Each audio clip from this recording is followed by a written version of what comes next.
total transparency, ball cap trip to the to the grocery store. Who has done that? Woo woo.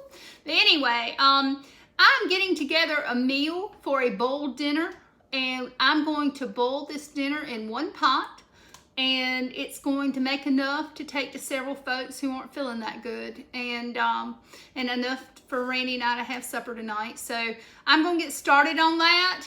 And I just came back from the grocery store and thought I would do a pre-video about talking about the ingredients and what we're going to do. Now, any type of large gathering or any kind of dinner, I always sit down with my recipe books and a list, and the night before or a couple of days before, if it's a big occasion like Thanksgiving or Christmas, and I make my list on what I'm going to have, what I need to buy at the grocery store. So I plan ahead. Planning these big meals are key. So especially if you live way out here in the country and the grocery store is not close. You can't run around to the Piggly Wiggly around the corner out here.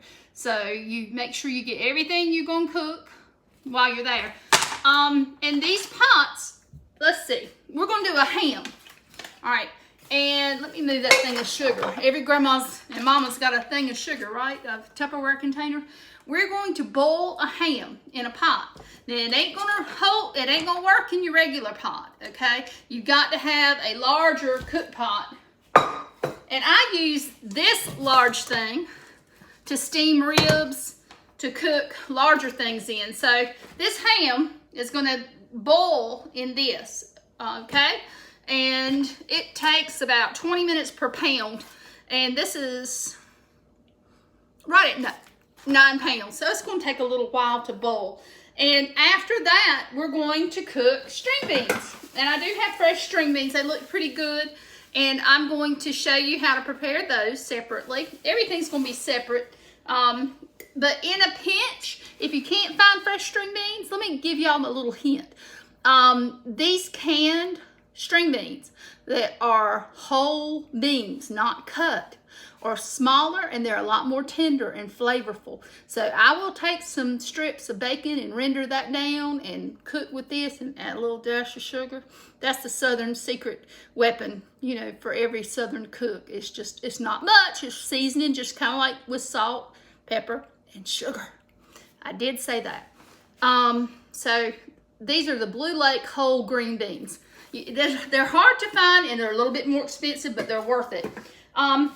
Now, it's the end of the summer, and the cucumbers are dying, so we don't really have fresh cucumbers on the vine that I could go get locally right this minute. So I was at the grocery store. I didn't want to wait till the farmer's market tomorrow, so I did grab a couple of 79-cent cucumbers.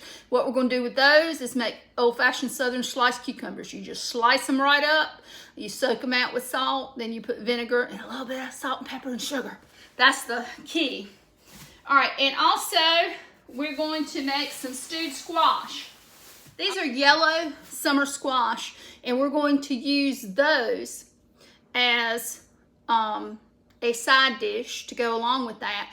And what we're going to do is wash them, cook them up with some onions, and stew them down in the pan until the liquid kind of goes away. I will show you how great they are on the stovetop with stewed down with some onions. They're really, really good. So, other things you can do with squash, of course, you can slice and batter and fry them. I don't care for them that way very much, but you can also peel them and roast them in the oven. And I mean, there's tons of things, but we're gonna do country food, y'all. This is real country food we're doing today. My next thing are my sweet potatoes, my favorite potato in the world.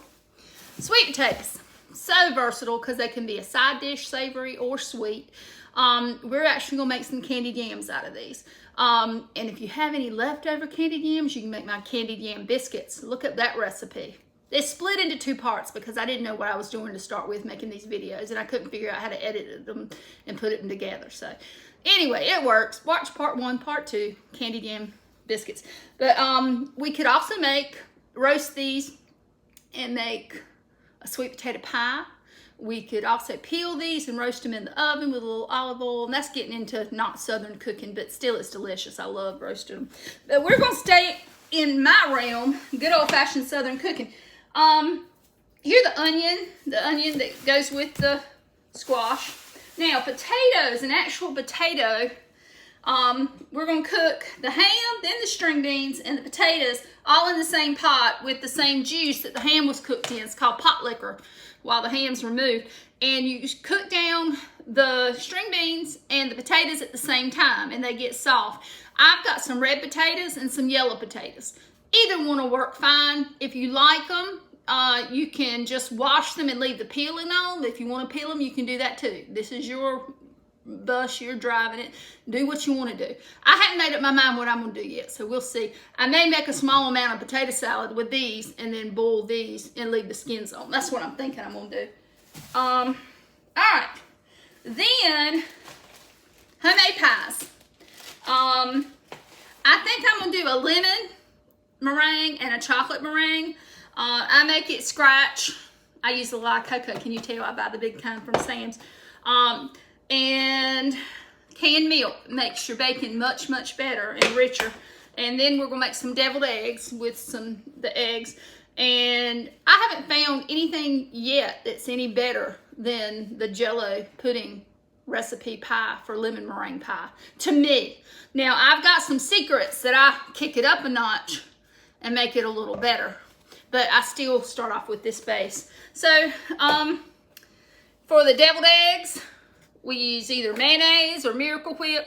This adds a little bit more flavor as far as vinegar and a sweetness to it. Whereas if you're just starting out with the Dukes, you've got to add a little bit more vinegar and sugar and flavor and all that kind of stuff. So my mama used to use this or this. It depended on how much of a hurry she was in. All right, pickles. I have some that I put up this year that this is about gone, this pint, that I'm going to chop them up and use them in the deviled eggs. Or you can use sweet relish. And every mama or grandma has a container of sugar that we use.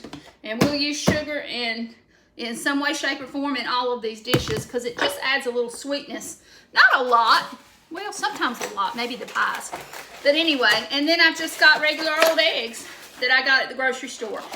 If you can support local farmers and buy at farmers market and you have time, I highly recommend that you do that. I needed to go on and get this done because I had the afternoon off. And you got to do what you got to do and get what's available. One other thing I want to mention, I'm going to be cooking with cornmeal. And this is just plain ground, stone ground cornmeal. Doesn't have anything in it. If you turn it over and read the ingredients and it says it has anything else in it, it's not the right kind. This says they've added a few vitamins or whatever, but it's just cornmeal. And then my regular flour.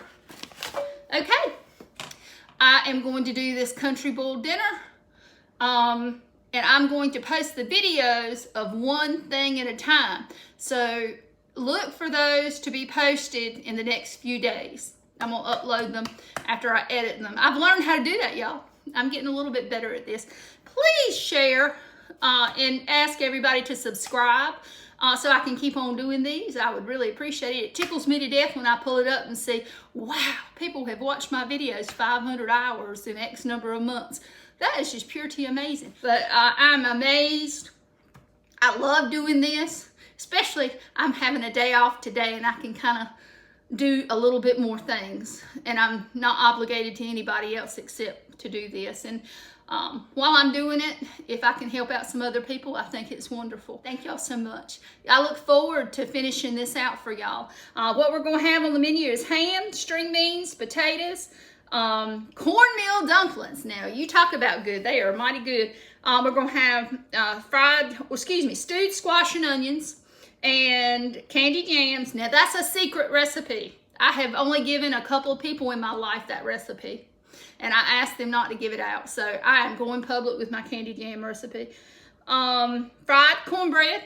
This is the pan-fried crispy cornbread. And deviled eggs. And I think I'm going to make two pies. I think a chocolate meringue and a lemon meringue. If I don't change my mind. I've got coconut and pecans. I could switch that out. So we'll see what I end up doing. Comment and tell me what you want. Now, it's not quite cold enough out here. In fact, I think it's outside. It's in the 90s still. It's still in August. And so Somebody has asked me to make some chicken pastry, and I'm going to. I promise I am, but it's got to hit me with some fall weather before I make some homemade pastry, okay? I can't wait to do it, though. Bless y'all. Have a wonderful day. Take care. And please tune in next time. There seems like I ought to say something else, but I'm in my 50s now, and things starting to leave me. That's why I write it down. Do y'all see I do? I write it down. All right. Take care. Have a good one. Bye.